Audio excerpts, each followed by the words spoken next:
नमस्कार, आप सबका स्वागत है आपके अपने YouTube चैनल हनुमंत गुरुकुलम पर। साथियों, पिछले कुछ दिनों से या पिछले कुछ महीनों से जो भी घटनाएं हो रही है, उन सारे घटनाओं से आप अच्छी प्रकार से भली भांति आप परिचित होंगे।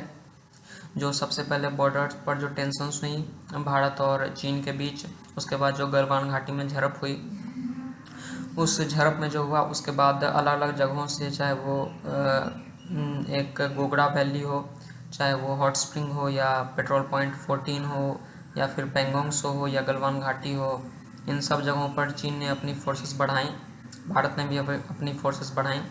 और साथ में हमने पाकिस्तान की तरफ से पीओके में, बाल्टिस्तान में भी हमने फोर्स की डिप्लॉयमेंट देखी थी। इन सब के बाद आज एक बहुत ही अच्छी खबर आई परसों कि जो चीनी सैनिक है वो अब पीछे हटने को तैयार हो गए हैं, चीनी सेना पीछे हटने को तैयार हो गए हैं। इसके पहले, इससे जस्ट एक दिन पहले भारत के जो हमारे एनएसए हैं, national security adviser Ajit Doval ji, और जो चीन के जो विदेश मंत्री हैं, उनके साथ बातचीत हुई। और इस बातचीत के बाद जो है चीनी सेना जो है पीछे हटने को तैयार हुई। चीनी सेना ने ऐसे मूवमेंट में, ऐसे मैप्स में हमें दिखाई दे रही है कि चीनी सेना ने अपने जो स्ट्रक्चर से, अपनी जो आर्मी है, उनको पीछे हटाना शुरू कर दिया है। ये बात मैंने पहले भी अपने वीडियोस में कहा है इस बात को कि जो ये प्रॉब्लम है, जो गलवान घाटी या पूर्वी लद्दाख में जो चल रही है, ये प्रॉब्लम हो सकता है कि टेम्प्ररी हो, लेकिन चीन की जो समस्या है वो परमानेंट है। और इस बार मैंने इससे पिछले वीडियो में भी बताया था कि किस प्रकार से भारत यानी पूरी दुनिया इस बार पूरी तरह एक्टिवली तैयार है और बहुत ही एग्रेसिवनेस दिखा रही है चाइना के अगेंस्ट, चाहे वो सैनिक दृष्टिकोण से हो, चाहे वो आर्थिक दृष्टिकोण से हो। पूरी एग्रेसिवनेस दिखा रही है, बहुत ही एक्टिवली वर्क कर रही है। और भारत सरकार भी जो है मेड इन चाइना के प्रति, और जो उनका रवैया है कि मेड इन चाइना जो भी प्रोडक्ट्स हैं या जो भी चीज़ें हैं, उनको अब भारत में नहीं आने देना या फिर कम से कम आने देना, और मेड इन इंडिया को बढ़ावा देने के लिए हमारी सरकार जो एक्टिवली वर्क कर रही है, उसका असर अब दिख रहा है। जैसे कि आप लोग जानते होंगे कि हीरो जो है, हमारी ये जो साइकिल मैन्युफैक्चरिंग कंपनी है हीरो, उसने अब ये तय किया है कि जो 900 करोड़ के पार्ट्स वो चाइना से लेता था, वो उसने कैंसिल कर दिए हैं और अब वो पार्ट्स जो है वो जर्मनी से लेगा। इसके अलावा जो भारत के जो BSNL, MTNL जो कंपनीज़ हैं, उन्होंने भी जो 5G का टेंडर जिसमें चाइनीज़ कंपनीज़ थी, उनको भी कैंसिल कर दिया है। ऐसी ही चीज़ें बिहार, यूपी, महाराष्ट्र, हरियाणा और देश के कई अलग अलग हिस्सों में हुई है, जहाँ राज्य सरकारें हों या केंद्र सरकार हों, केंद्र सरकार के जो मिनिस्टर है नितिन गडकरी जी, उन्होंने भी ये घोषणा कर दी है कि अब किसी भी हाईवे प्रोजेक्ट में चीन की किसी भी कंपनी को टेंडर नहीं मिलेगा। ये घोषणा जो है बहुत ही अच्छी बात है। एक प्रकार से मतलब चारों ओर केवल सरकारें, यानी जो राज्य सरकारें और केंद्र सरकार की बात ही नहीं है, जो लोग हैं और जो कंपनीज़ हैं, जो कॉरपोरेशंस हैं, जो बिजनेसमैन्स हैं, वो भी अब बिल्कुल ही एक्टिव लग रहे हैं इसमें। और एक प्रकार से सबके मन में ये बात आ गई है कि हमें अब मेड इन इंडिया को ज़्यादा से ज़्यादा बढ़ावा देना है। और जो आत्मनिर्भर भारत, जो नरेंद्र मोदी जी हमारे प्रधानमंत्री ने जो आत्मनिर्भर भारत कहा था, उस आत्मनिर्भर भारत के बनने में, उस मार्ग में एक बहुत ही बड़ा कदम है ये। किंतु यहाँ पर एक समस्या है, समस्या आती है यहाँ पर लोगों के रवैये के प्रति। यहाँ पर हम देखते हैं कि भारत सरकार जो है मतलब प्लेटफॉर्म दे भी रही है। हमारे उपराष्ट्रपति वेंकैया नायडू जी ने भारत का एक सोशल मीडिया ऐप जो है एलिमेंट्स, उसको लॉन्च किया। और टिकटॉक के बैन होने के पहले भी और टिकटॉक के बैन होने के बाद भी कई सारे ऐसे टिकटॉक के जैसे ही भारतीय ऐप्स आ रहे थे, अभी भी आए हैं कई सारे ऐप्स। लेकिन समस्या जो है हमारी जनता में है। जनता को जो है उसमें एक्टिवली पार्टिसिपेट करना चाहिए, लेकिन जनता उस लेवल पर पार्टिसिपेट नहीं कर रही है। हम जानते हैं कि अब जो मतलब जो भी जनता है, जो पहले टिकटॉक देखती है या नहीं देखती, अब वो बिल्कुल भी इन चीज़ों को नहीं देख रही है।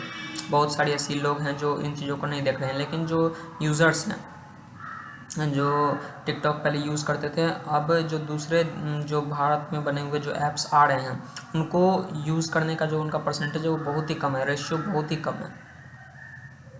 ये अच्छी बात तो नहीं है। यहाँ पर अगर हम यूज़र्स की बात करें, जैसा कि आप लोग जानते हैं टिकटॉक के बारे में, तो टिकटॉक के बारे में अगर मैं बोलूँ तो वहाँ चाइल्ड एब्यूज से लेकर female exploitation, rape, acid attack, जो न्यूडिटी हो गया, या लव जिहाद से लेकर आतंकवाद तक का बहुत सारी ऐसी चीज़ें थी जो प्रमोट की जाती थी टिकटॉक पर। और टिकटॉक इसके अलावा एक नेशनल सिक्योरिटी के लिए थ्रेट भी था। आप जैसा कि जानते हैं कि एप्पल ने भी, आईफोन ने भी इस बात को बताया था कि टिकटॉक जो है लोगों का पर्सनल डाटा जो है वो चाइना को भेजता है, और इसमें जो है कोई भी कंपनी कुछ कर नहीं सकती। अगर कोई कंपनी अच्छी भी हो तो भी उसकी मजबूरी है चाइना का जो इंटेलिजेंस एजेंसी है उसको ये रिपोर्ट्स देना, क्योंकि चाइना का जो NIL है, नेशनल इंटेलिजेंस लॉ, उसकी आर्टिकल 7 के अनुसार जो भी कंपनीज़ या जो भी लोग चाइना के हैं या चाइना की जो भी कंपनीज़ है वो इस बात के लिए बाध्य हैं कि वो किसी भी देश का कोई भी अगर उनकी जानकारी है, उनके पास कोई भी खुफिया जानकारी, तो वो उस देश की यानी कि चाइना की इंटेलिजेंस एजेंसी को देंगे। और आर्टिकल 9 के अनुसार ऐसे किसी भी व्यक्ति को किसी भी महत्वपूर्ण जानकारी के लिए पुरस्कृत भी किया जाएगा। तो चाइना के पास बहुत सारे देशों की कई सारी जानकारियाँ पहले से मौजूद हैं, और ऐसे में जो ये कदम भारत सरकार ने उठाया, ये कदम बहुत ही अच्छा है। किंतु एक समस्या यहाँ पर आती है कि जो लोग हैं, जैसे कि जिन लोगों को यहाँ पर सेलिब्रिटी या स्टार कहा जाता है, समस्या उन लोगों की बहुत अधिक है। क्योंकि आपने देखा होगा कि किस प्रकार टिकटॉक बैन होने की जब खबर आई, उस प्रकार उसके बाद जो टिकटॉक के जो यूज़र्स हैं, जिनको टिकटॉक स्टार्स हम लोग कहते हैं, तो उन टिकटॉक स्टार्स का जब रिएक्शन आया, वो रिएक्शन मतलब ऐसे था जैसे कि वो तो सरकार के खिलाफ क्रांति कर देंगे। टिकटॉक बैन होने के बाद उन्होंने बहुत कुछ भला बुरा कहा, लेकिन इन लोगों ने कभी भी, जो हमारे गलवान घाटी में 20 सैनिक वीरता से लड़ते हुए शहीद हो गए, उनके लिए कभी भी कुछ नहीं कहा। कोरोना वायरस जब चल रहा था उस दौरान इन्होंने लोगों को बिल्कुल जागरूक करने का जो एक कार्य होता है, लोगों को एक सहानुभूति देने का कार्य, उनको जागरूक करने का कार्य रत्ती भर नहीं किया। उल्टा कोरोना वायरस के दौरान तो ये लोगों को सोशल डिस्टेंसिंग छोड़कर बोल रहे थे कि सोशल डिस्टेंसिंग और हैंड सैनिटाइज़र का प्रयोग नहीं करने के लिए, बल्कि आप कुरान पढ़िए, आप आयतें पढ़िए, आप नमाज़ पढ़िए, आप अज़ान दीजिए, कोरोना भाग जाएगा। ऐसे ऐसे तो लोग हैं ये। तो इनकी लॉयल्टी जो है वो पैसे के प्रति है। चाइना से चूँकि इनको पैसा आ रहा था, इसलिए इनकी लॉयल्टी पैसे के प्रति, इनकी लॉयल्टी राष्ट्र के प्रति नहीं है। एक हमारे जो देश के बहुत ही बड़े स्टार हैं आमिर खान, सब जानते हैं उन्हें। जब पूरी दुनिया जो है चीन को कोरोना वायरस के लिए डांट रही थी, कोरोना वायरस के कारण जो है पूरी दुनिया चीन के खिलाफ बोल रही थी, तब आमिर खान जो है चाइना के प्रति अपना सपोर्ट देते हैं, अपना सपोर्ट जाहिर करते हैं। क्यों नहीं देंगे सपोर्ट? आखिर उनकी मूवी जो दंगल आई थी उसने चाइना में 1000 करोड़ का कारोबार किया था। तो आमिर खान ये तो ज़रूर सोचेंगे कि उनकी जो अगली मूवी आएगी वो भी चीन में 5000 स्क्रीन पर रिलीज़ होगी, और वो भी जो है कमाई करेगी, सैकड़ों करोड़ों का पैसा, वो सैकड़ों करोड़ों का फ़ायदा वहाँ से होगा, सैकड़ों करोड़ आएंगे वहाँ से। लेकिन आमिर खान ने भी जब भारत में हमारे गलवान घाटी में हमारे वीर सैनिक शहीद हो गए, एक शब्द उस पर नहीं कहा। शाहरुख खान है, कई सारी मूवीज़ में वो आर्मी का रोल कर चुके हैं, चाहे वो वीर ज़ारा हो, जब तक है जान, या फिर मैं हूं ना जैसी फिल्में, उन सब में वो आर्मी पर्सन का रोल कर चुके हैं। उन्होंने भी कुछ नहीं कहा, रत्ती भर नहीं। ना कोरोना वायरस के दौरान उन्होंने लोगों को जागरूक करने के लिए कुछ किया। हाँ, लोग कह रहे हैं कि उन्होंने फलाना किया, ये इसको इतना दिया, पीएम केयर्स फंड में इतना दिया, इनको इतना चैरिटी किया, ये किया, वो किया। तो सबसे पहली बात, जो चैरिटी करता है वो शो नहीं करता। सोनू सूद को देख लीजिए, अक्षय कुमार को देख लीजिए, आज तक तो कभी उन्होंने शो नहीं किया। देश की शायद ही ऐसी कोई आपदा होगी जिसमें अक्षय कुमार जो है डोनेशन नहीं देते हैं। सोनू सूद को देख लीजिए, इतना कुछ उन्होंने किया, कभी उन्होंने प्रचार किया? उल्टा तो सरकार उनके खिलाफ चढ़ गई, महाराष्ट्र की सरकार, उन्हें स्टेशन में जाने से रोक दिया। तो ऐसे ऐसे तो हमारी सरकार है, और ऐसे ऐसे तो लोग हैं हमारे यहाँ पर। तो उन सबकी लॉयल्टी पैसे की तरफ है, उनकी लॉयल्टी पैसे की तरफ है, राष्ट्र के प्रति जो है उनकी लॉयल्टी रत्ती भर भी नहीं है। उन्हें कोई अंतर नहीं पड़ता उन टिकटॉकियों को, उन टिकटॉक पर मुजरा करने वाले लोगों को, और जो बॉलीवुड के स्टार्स हैं, जो बॉलीवुड के जिन लोगों को हमने सेलिब्रिटीज़ बनाया अपने पैसों से, उन लोगों को कोई अंतर नहीं पड़ता कि हमारे 20 सैनिक शहीद हो जाए या 200 सैनिक शहीद हो जाए, चीन हमारी ज़मीन हड़प ले या चीन हमारे घर में घुसकर हमें मार दे, उन लोगों को कोई अंतर नहीं पड़ता, क्योंकि उन लोगों को पैसे तो आ रहे हैं।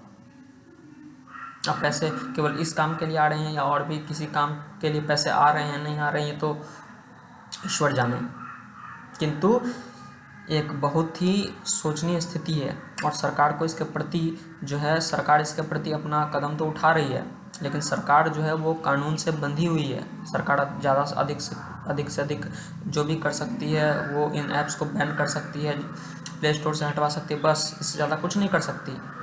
जो कर सकते हैं वो आप और हम लोग कर सकते हैं। जितने भी ये बॉलीवुड स्टार्स हैं या ये टिकटॉक पर जो भी लोग हैं जो इन चीज़ों को बढ़ावा देते हैं, उन सबको बैन कीजिए, बॉयकॉट कीजिए उन सब का। वो सब इस समाज के लिए, इस राष्ट्र के लिए खतरा हैं।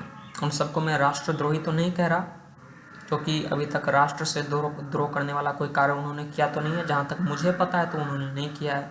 अब किया हो तो ईश्वर जाने। हाँ, किंतु राष्ट्र विरोधी और अराष्ट्रवादी अवश्य हैं, और ऐसे राष्ट्र विरोधी और अराष्ट्रवादी लोगों से अधिक खतरा है हमारे समाज को, हमारे राष्ट्र को। इसलिए मैं आप सबसे हाथ जोड़कर निवेदन करता हूँ कि जितने भी लोग हैं उन सब का विरोध कीजिए, उन सब का बॉयकॉट कीजिए, उन सबको ये बताइए कि हमारा समाज कितना संगठित है, हमारा समाज पूरी तरह से एक हो चुका है। अब पिछले 1500 सालों में हमारे साथ जो कुछ भी हुआ है उससे अब हम उभरने का प्रयास कर रहे हैं, और अब हम पूरी तरह से एक हैं।